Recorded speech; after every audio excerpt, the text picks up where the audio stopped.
We hear it's 106 degrees here in Arizona. We hear that the fire marshal's already having to turn folks away who want to be right in here celebrating this great country with us.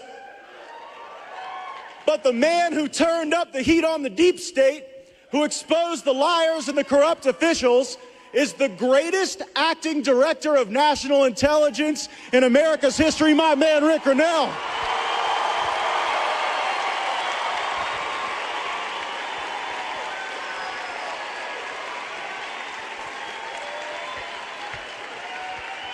So Rick, as you know, when we first called this Russia nonsense a coup, we had all the media, all the Democrats, and even some of the Republicans fighting against us. And it was folks like Jim Jordan and Mark Meadows and Andy Biggs from right here in Arizona fighting to make sure we got the truth out. So many people, Rick, have talked about what they have believed, what they have perceived, what they think they've analyzed, but you actually got to go behind the scenes and see the information. What is the scariest thing that you saw as you were performing this job for the country, and what motivated you to get the truth out to America? Well, first of all, let me just say thanks to you, thanks to Charlie, and I have to say thank you to all of you, because we have felt your support. We have felt your support, and it does not go without saying that we cannot do these jobs without your support. So thank you very much. Your voices on social media are incredibly important. And when attacked in Washington, it was always comforting to go and see the American people and to see the American people and how they were responding. You know, Matt, I don't think that we have a fight in Washington between Republicans and Democrats anymore. I think we have a fight between Washington and the rest of the country. And the games in Washington and what people do in Washington, when I read the transcripts, the 52 transcripts from people who testified under oath in the House Intelligence Committee, when I read what they said under oath and I compared it to what they said on MSNBC and CNN, it made me sad. It made me sad because our country for 3 years was sold a Russian hoax. Now, make no mistake, the Russians use propaganda on every election. They try to get us to fight. They will say the opposite on social media of whatever you're saying. If you're a Christian, they're going to inflame your views. If you're a gun owner, they're going to inflame your views. This is the game and the tactics of the Russians. And to say that they interfered in our election is much different than saying that they interfered in our debate about the election, largely on social media. And that line was blurred for 3 years. Everyday Americans thought that the election was stolen, or that somehow we would see votes changed. Nothing, there is no evidence to that whatsoever. But what we did see are the Russians pushing forward propaganda to get us to fight. And boy, have they been successful. They spent a little bit of money, and the American media followed them. They try to get us to fight about everything. And that's where we have to draw the line. And when I read these transcripts and I saw the people that knew Susan Rice and Samantha Power say under oath, I see nothing. There is no collusion. I see no evidence. Go read it. It's on the DNI website. Go read it for yourself. Under oath, they would say one thing, and on television, they would say another. That is wrong. And we have to stand up, and we have to get our country back. We are not a country that fights like we are right now between each other.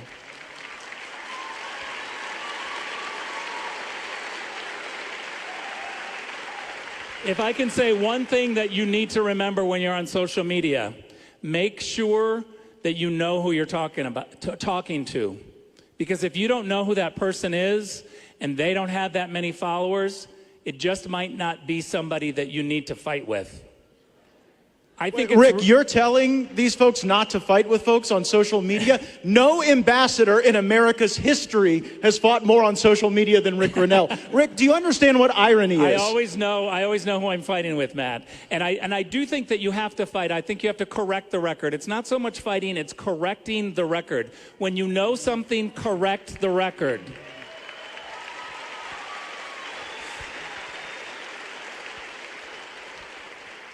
So, Rick, as we were working in the Congress to try to expose the crooks and criminals and hold them accountable, we faced substantial resistance. And as I travel the country in Texas and Arizona and my beloved Florida, the number one question I get is, when are they going to jail for what they did to our president and our country?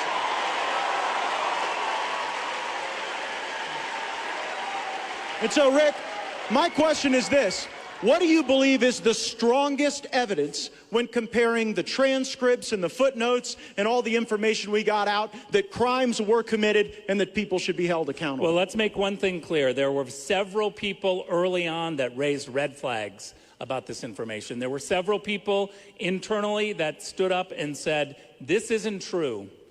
The Steele dossier is being manipulated. The Russians were manipulating some of it. People knew, and their comments were classified and pushed aside. And what we've been able to do is to find those early warning signs that were pushed aside and ignored. And that's where I think we make a difference. There were those in Congress who could see the early warning signs.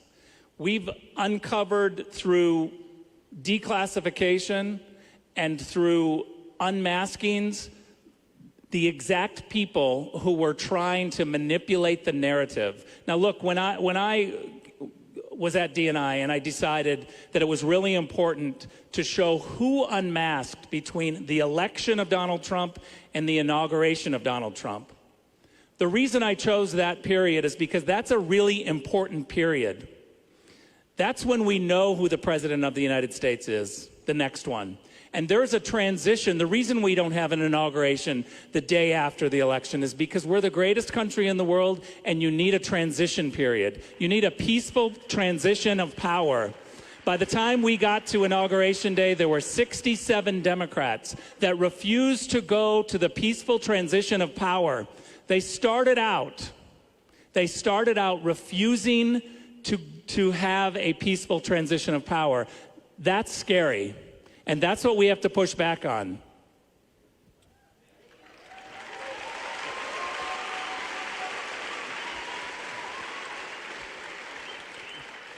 Where do you think the most corrupt power centers were in the Obama administration?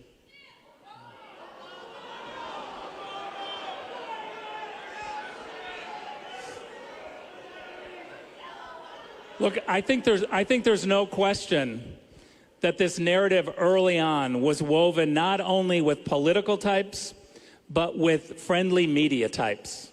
The Washington, D.C. national security reporters are still digging into pits that they know that they can't get out of.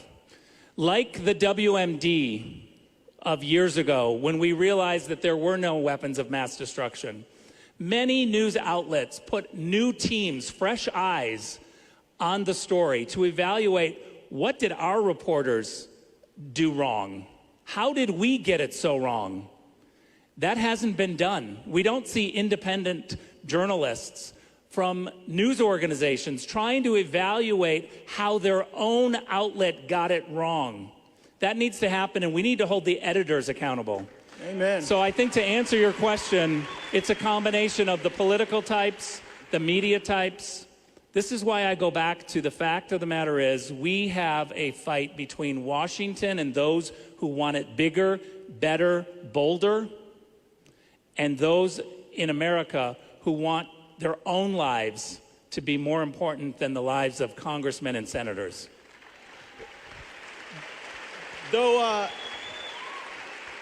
Though your time as acting DNI and ambassador to Germany have concluded, you continue to serve this president with sound counsel and advice. And this Saturday, you've got the heads of government from Kosovo, from Serbia coming to the White House to to have a meeting to try to bring some lasting peace to an area that is desperate for us. Give us the first preview of coming attractions as to your meeting with the president and these heads of government at the White House on Saturday. Thanks for that question. I'll try to be brief. It's a very important meeting on Saturday. President Trump and his team continues to try to solve problems around the world, and we've got one between Kosovo and Serbia. On Saturday, the two presidents of Kosovo and Serbia will come together and sit down at the White House. What we're going to try to do, instead of trying to push forward on political issues that seem intractable, we are going to do what the Trump administration does best, which is to talk about freedom of commerce, economics, jobs, try to be able to negotiate agreements so that the two countries can start trading and jobs can be created, and leave the political stuff to step two. That first step of trying to create an exciting economy is exactly what President Trump knows how to do, and that's what we're going to try to do on Saturday.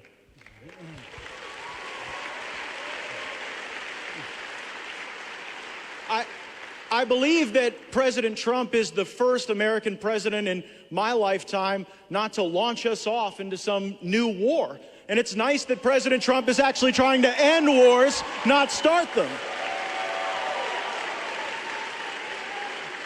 You were ambassador to Germany, and recently President Trump made the statement loud and clear that America is not the world's policeman, and we are not the world's piggy bank. We won World War II, and we're bringing some of our troops from Germany back home to our country, and we're going to continue to invest in our people. Now, Rick,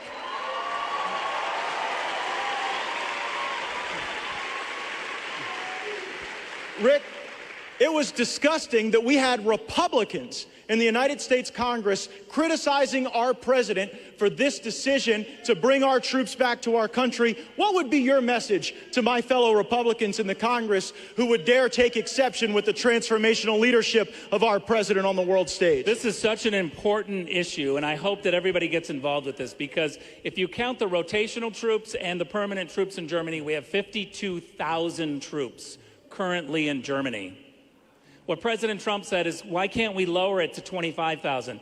What I would say to Republicans who still want to send our men and women overseas, 25,000 troops in Germany sounds like a good number to me. If you want to make the case that we still have to send more troops overseas, I think you should stand up and make that case to the American people. Because I'll tell you one thing, the Germans, I never got mad at the Germans when they would say, we don't want to buy attack helicopters or ships. We want to buy kindergarten programs and new schools.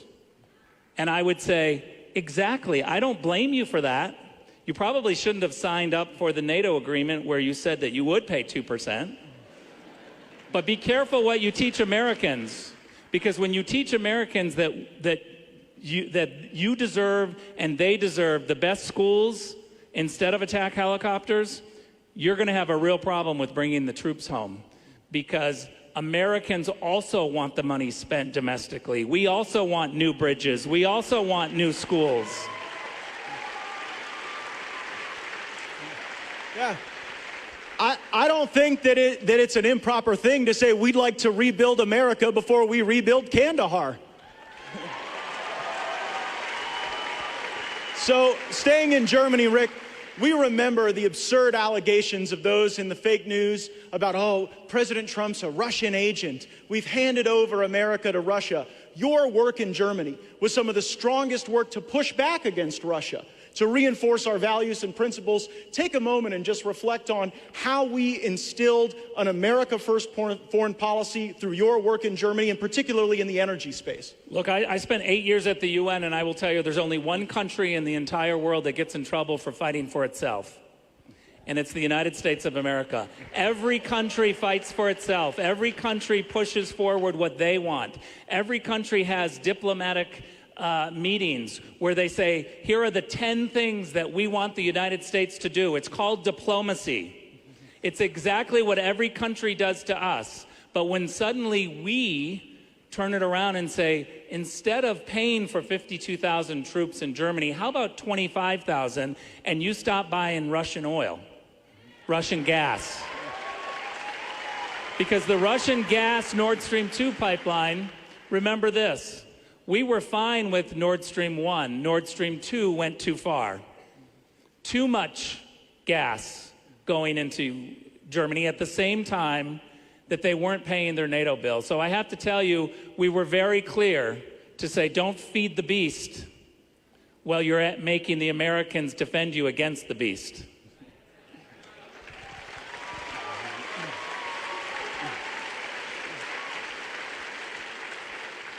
So, Rick, one thing that you and I have in common is that we can occasionally be a little based on social media. We can occasionally share our perspective and our views with a little bit of edge. And I just love it when all the Clinton people and Obama people and even some of the Bush people would just clutch their pearls and say, oh, how could Rick Grinnell get on Twitter and share what he actually thinks? How could he put pressure on other countries through social media? And so the question is this. As these patriotic, brave young Americans seize their rightful destiny in leadership in this country, is this the new normal? Are we now in a space where we can leave no lie unresponded to, no claim unconfronted? And do you believe that getting on social media and sharing our views is precisely the way we keep the fire burning in this great movement? I absolutely agree. And don't ever forget that freedom of the press is really, the spirit of that is about getting information to the public. Back in the day, when we didn't have social media, you had to go through the media. You had to sit down and tell your story, and they would go back to their newsroom and they would decide what they wanted to say. They had the filter.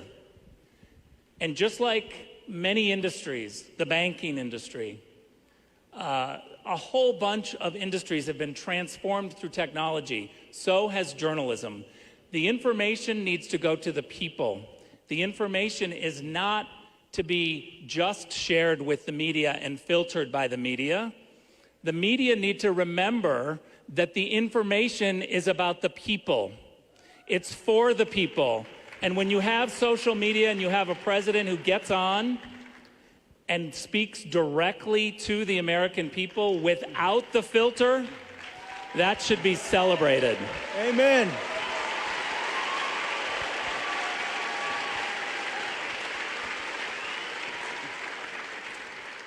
There was a proposal discussed with one of my congressional colleagues that after Rick had gone and cleaned house within our intelligence space, we should just make him the acting director for a few weeks of every apparatus of the government and make sure we magnify this government for our people. Rick said no to that, but let's make a little news here, Rick. We are obviously going to re-elect this president in 2020, right?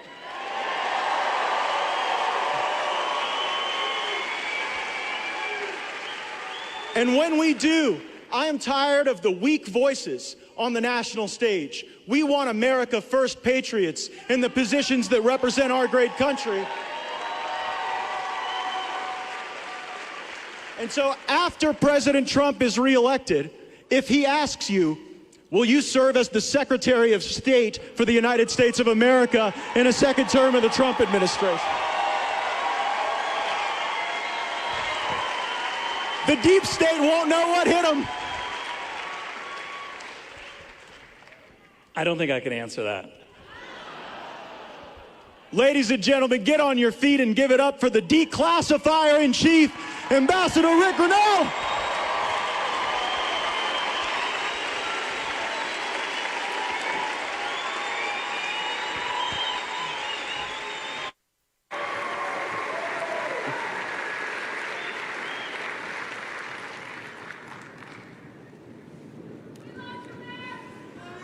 I love you too. Do you all mind if I close out our Students for Trump portion of the event with a few additional comments? Is that all right?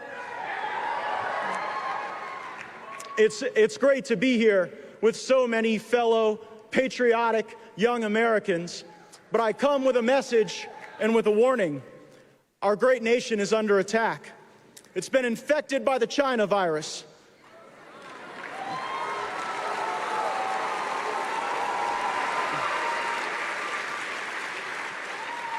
divided by anarchist riots and manipulated by the tyranny of big tech. But you are the youth, the energy, the inspiration and passion of our movement. You are the beneficiaries of the covenant that we as leaders make with the future for a preserved America. But what kind of America will she be? I'm not ready for the woke-topia being built by the radical left. It's not only treacherous, it's un-American. They would disarm law-abiding Americans and then take the assailants and abusers and even murderers and turn them out on our streets with no bail. They would lock us in our own homes and then turn around and embrace the immigration policies that move MS-13 next door. They would render your job illegal, but then hang an open for business sign at the U.S.-Mexico border for cartels, thugs, criminals, and traffickers. Matter of fact, the more I look at the radical left and Democrats in Congress, the more I think they're fighting harder for the jobs of cartel members than the jobs of hardworking Americans. They would defund the police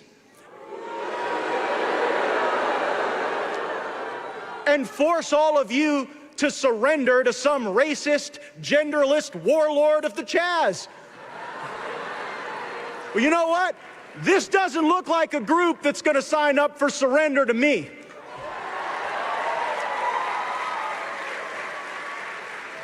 You are the fighters in the battle space of ideas, and your country needs you. I need you, and our president is counting on you. But we will win. We will save America because we will never stop fighting for her.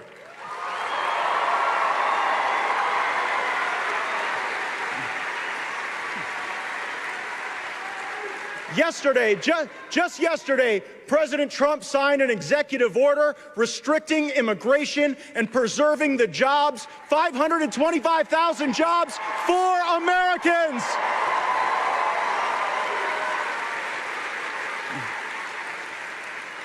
Today, President Trump was down in Yuma working to accelerate the construction of the border wall. And as President Trump reminds us, we don't build walls because we hate the people on the outside. We build walls because we love the people on the inside.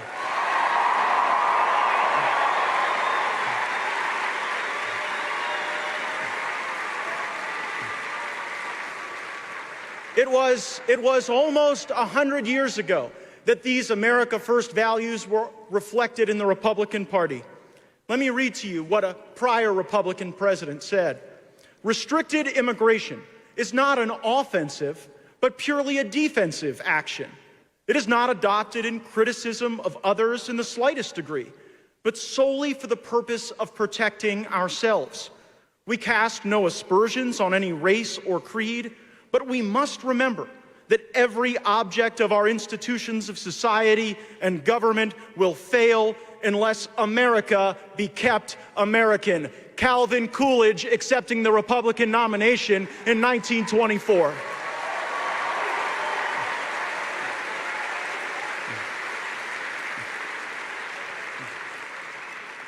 After we elect President Trump in 2024, we will be 100 years from that statement from President Coolidge, and it is my belief that we must find and hone leaders who will embrace these America First values and reject the policies that would have our country invade everywhere and invite everyone. That is the establishment. That is not our movement. We will fight against it in 2020, in 2024, and beyond.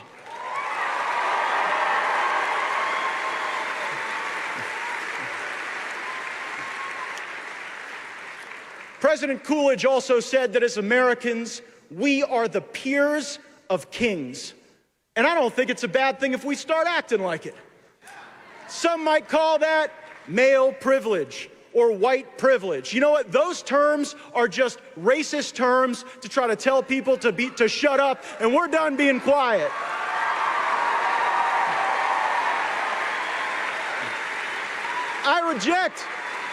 I reject the notion of white privilege or black privilege or any other type of privilege. We are all unified in one American privilege that we should be proud of and fight for with everything we have.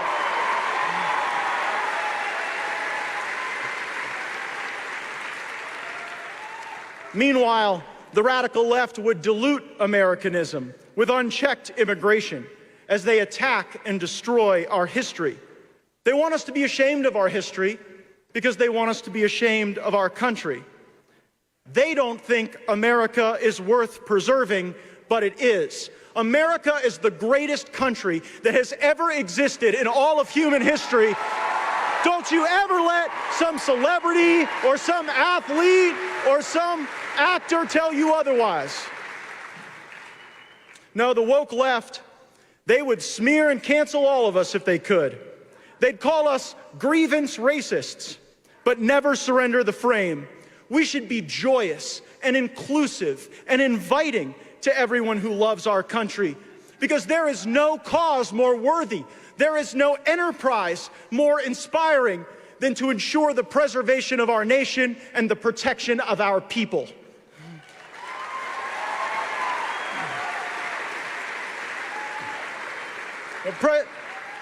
President Reagan said, "Tear down that wall." President George H.W. Bush wanted 1,000 points of light, whatever that means. Clinton wanted to build a bridge. He just didn't tell us that it was going to be the Chinese Communist Party and illegal aliens coming back across the bridge. Obama told us which way the moral arc of the universe bent. He really did. President Trump is going to build the wall, but once we build that wall, we need someone to man the gates. And at times they'll swing open, but those gates must always remain closed for anyone who would do our nation harm, morally, physically, or economically.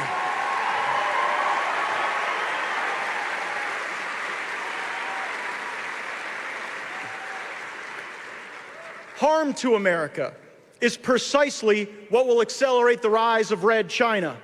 And as we've been distracted by endless wars to fuel a military-industrial complex, China has been carving out an empire. We've been obsessed with the Middle East while we've foolishly ignored the Middle Kingdom. There is a story we tell ourselves about China and the Communist Chinese, that they're just like us, that we just simply need to engage them more, invite them more, trade with them more. The reality is, nothing could be further from the truth. President Trump sees China clearly, so do I. We cannot have Beijing Biden in the White House. Donald Trump will ensure American success in this century and beyond.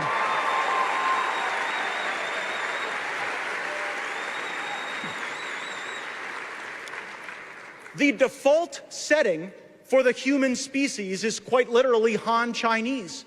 There are more than 1 billion of them.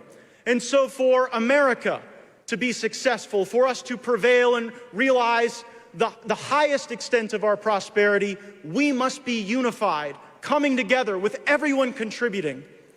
But how can everyone contribute if Silicon Valley gets to play online hall monitor with free speech? You know, the left wants to defund the actual police. I would just like to defund the thought police out in Silicon Valley.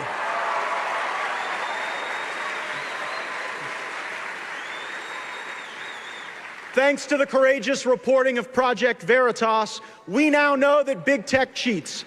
They deplatform conservatives. They shadow ban members of Congress. By the way, during the Russia hoax, they shadow banned 4 members of Congress: Jim Jordan, Mark Meadows, Devin Nunes, and Matt Gaetz. I'm pretty proud to be in that group.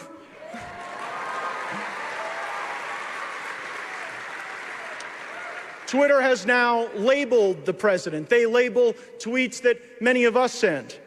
And what they really want is for us to self-censor. They don't want us to say what we believe. They don't want us to forcefully defend America and American values. They want you to be less bold, more meek. Well, screw that. We're the America First movement. These colors don't run or fade.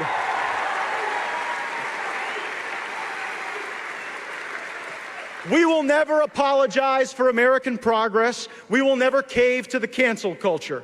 Fly your MAGA flags at full, not half-mast. Stand with your patriotic president and restore our country for the sake of our people. You know, these riots that are going on, attacking our monuments and our history, this is not political speech. It's not political speech when you throw a cinder block through a Nike store and walk out with Air Jordans. It's not political speech when you are promoting violence against the police, but this is not about police violence. It's not even about race. They want to replace and destroy our great nation. But to destroy her, they must first convince us not to love her. I will always love America. Sorry, not sorry.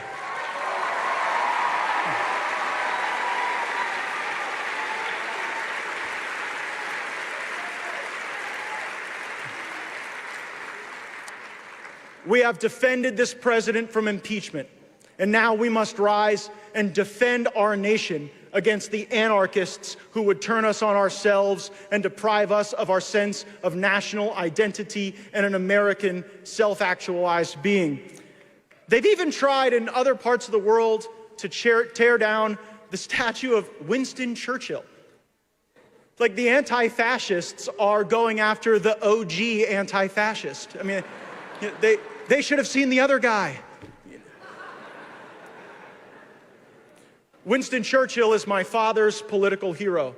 Every day when he would drive me to school, I would hear Churchill's speeches, often delivered over the radio as London was being bombed. And there was certainly a time when London could have fallen. England could have fallen. And Churchill had to inspire a nation by saying, even if we have to leave, even if we have to go, even if we have to inhabit the vast islands and territories of the British Empire, we must continue to fight. I admire Churchill's sense of fight, but I'm not going anywhere.